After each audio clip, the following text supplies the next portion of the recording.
At about 7:30 p.m. on December 16, 1970, a California Highway Patrol officer was sitting in his cruiser on the San Bernardino Freeway when he noticed a Cadillac swerving in and out of the eastbound lanes.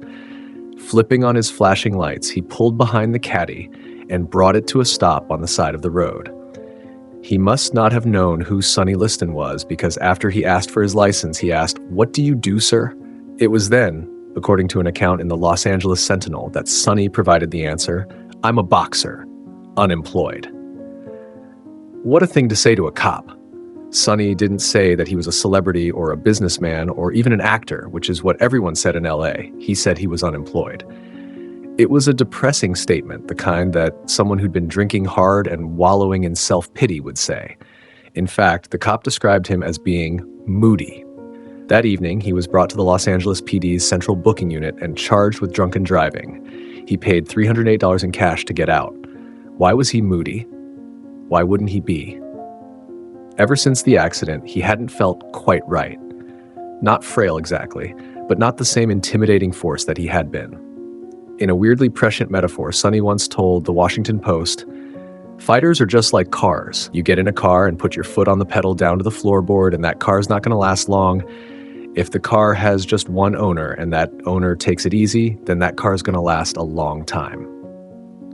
The foot was about as far down on that floorboard as it could go. Sonny had been arrested and hospitalized twice in the space of a month and was probably in California to get the cocaine he'd promised Sutton that he'd bring back. Moody? Damn right he was moody. Here he was, hustling $50 bags of coke to support himself, and every time he heard another dollar figure thrown around about the Ali Frazier fight, he got moodier. After the first Floyd-Patterson fight, Sonny Liston survived rather well the tedious aftermath of his World Heavyweight Championship victory. He was suddenly a man in great demand, particularly for interviews.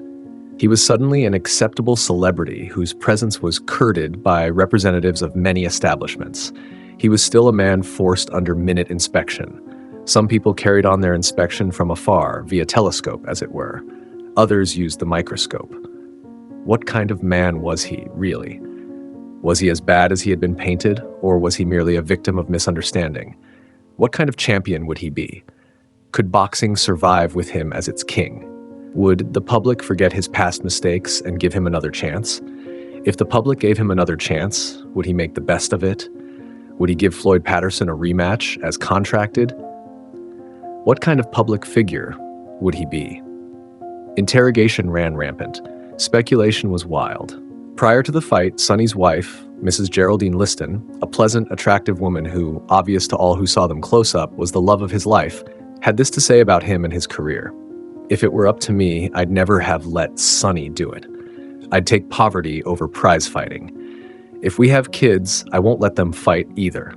True, we wouldn't have the money, but if I didn't have it, I wouldn't know about it, and what you don't know about, you don't miss. I'd much rather live simply without this anxiety and torment. Lots of people do things, and you don't hear about it. I know he's done wrong, but if he weren't in the public eye, it would be forgotten. The sports writers always keep bringing it up. It's like they don't ever want him to be good. How's a man going to be good if folks don't let him? Many nights we talk it over. Sonny knows himself, and he knows if he becomes champ, he only wants to live to make everybody realize he's a better person." The aftermath of the Liston-Patterson title fight confirmed a point all the pre-bout hubbub had established so indelibly. Liston was, without a doubt, America's most controversial athlete. Whether he was good for boxing or bad for boxing, the subject of serious debate before and after Patterson, was now the basis for heated arguments and editorials from one end of the country to the other. As one facet of Liston's life after another was revealed to the public, the controversy was fanned into fiercer flames by the many inconsistencies and the numerous variances of detail. There never seemed to be, and you shall see it again, any one set story about a single vital facet of this man's presence on earth. Sonny never had it easy. His life was always cloudy. His life had always been rugged, rough, squalid, dark, dank, depressing. There was pitifully little sunshine in his life, pitifully little about his life that was encouraging. But was Sonny Liston's rugged, squalid life excuse enough to justify the things he'd done? Mrs. Helen Liston mothered 11 children, 6 of whom were born before her marriage to the late Tobe Liston. Tobe Liston himself reputedly fathered 25 children in 2 marriages. When she was asked if any of the others had ever committed a crime, she said, "No, it hurts me when I think about the trouble Sonny's been in. I think he fell in with the wrong people." But then, what does this prove? It could be that Sonny was the one child of all the Liston children who required more from life than the others. Regardless, it must be admitted that what life offered him was nothing bountiful. There is a great deal of Sonny in her, appearance-wise. Although she is much shorter than he is, as her late husband also was much smaller than Sonny, they both have the same large heads, sturdy necks, strong, massive shoulders, chests, arms. In the long, muscular arms of Mrs. Liston, one could read years and years of man-type toil. She wears eyeglasses, but her brown eyes twinkle as she talks about her children, her life and theirs. She speaks in a deep voice. She speaks often of the Lord, of her faith, of being blessed by his gifts of free air and rain. Although she declares herself not to be much of a speaker in public, she handles herself extremely well in an interview. She is not reluctant to talk, nor is she cagey or evasive. She sprinkles her conversation with little homilies such as these. "It's not good to listen to too much gossip. There's too much talk going on. Talk's easy done, but it takes money to buy land." When an interviewer asked Mrs. Liston that, when was Sonny Liston born? "I think," said Mrs. Helen Liston, "it's the 18th of January, 1932. I know he was born in January 1932. It was cold in January. We had a shabby, little, old 4-room house, and it was cold. I was attended at his birth by a mid-lady. There was never any such thing as a doctor when I was raising my children. He had the same appearance that all babies have when they enter the world, but I noticed his big hands when the mid-lady brought him to me after she dressed him. I said, 'Ain't he got big hands for such a teeny-weeny baby?' She said, 'He's going to be a boxer.' I wish she was alive today. She'd be proud that her word came true. She further said, 'Sonny was a good child. He was about as good a conditioned child as I had.' If not all of the time Sonny was in serious trouble in St. Louis, he loved to play. He liked to play with me. He was obedient to me. He never fought back." Recalling her husband, Mrs. Liston said, "He was awful thin. I'm 5'1", and he was 5'5". I had an uncle who was tall," she said, explaining the likelihood that Sonny took his height from another side of the family. "My mother was a tall woman. There were tall people in my husband's family. All my children grew fast. They were healthy children. I made them go to bed early. They didn't have any television to watch until 12 o'clock at night. My children ate their food, washed their feet, and went to bed after it got dark." Mrs. Liston was asked if Sonny went to school when he was a child in Arkansas.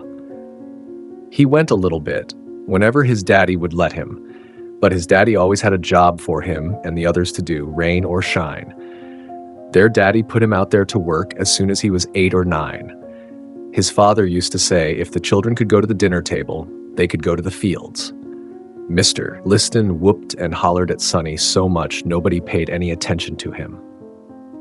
Mrs. Liston herself decided to leave the Arkansas farm and seek another job.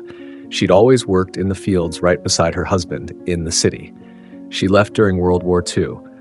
There wasn't too much of a problem about the children getting taken care of. She didn't have but one little fellow that needed to be taken care of. He was 6 years old. The rest of them could make a day.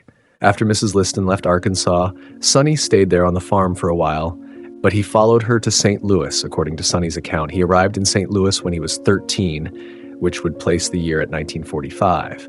He arrived at night. The police put him in a place where she could find him. The police in St. Louis will take care of a child. It was interesting to hear Mrs. Liston make this complimentary remark about St. Louis police. It who figure so strongly in another side of Sonny's life. Monroe Harrison, who was associated in the early management of Sonny, also mentioned a night when the police picked him up. He was very young. He was sleeping in an alley. They took him down to the police station, gave him a place to sleep, fed him bologna and crackers. They kept him with them 3 days. They liked him. He did little chores around the station, and he liked them. He didn't want to leave. She never understood how he happened to get into so much trouble. She guessed it must have been the company he kept. It's sometimes the company you keep which run your luck into a bad string. He was just a country boy. He didn't know to do nothing, but they was picked up, and he was picked up too. He confessed religion in the Methodist Church in Arkansas. She heard him confess. She used to tell him he had to cultivate his religion. He said he would. Helen Liston admits that she had no special ambitions for Sonny because you can't choose how other people can live their lives. But she wanted him to live in the glory of the Lord, and she believes he's going to get it. She wants God to get the glory out of his life, and then she'll be happy.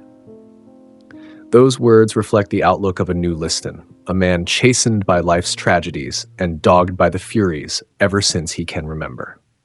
He was always too big or too poor or too black, the boy from a broken home who never got enough love and was continually left out of things. His suspicions linger, and the old bitterness sometimes wells up in him, but he is now less withdrawn. Violence is still the one language he speaks most eloquently, but he prefers to act out his strong hostilities in savage barrages of punches in the ring. Boxing became an avenue of expression, a means of redirecting the vast anger that lies within him.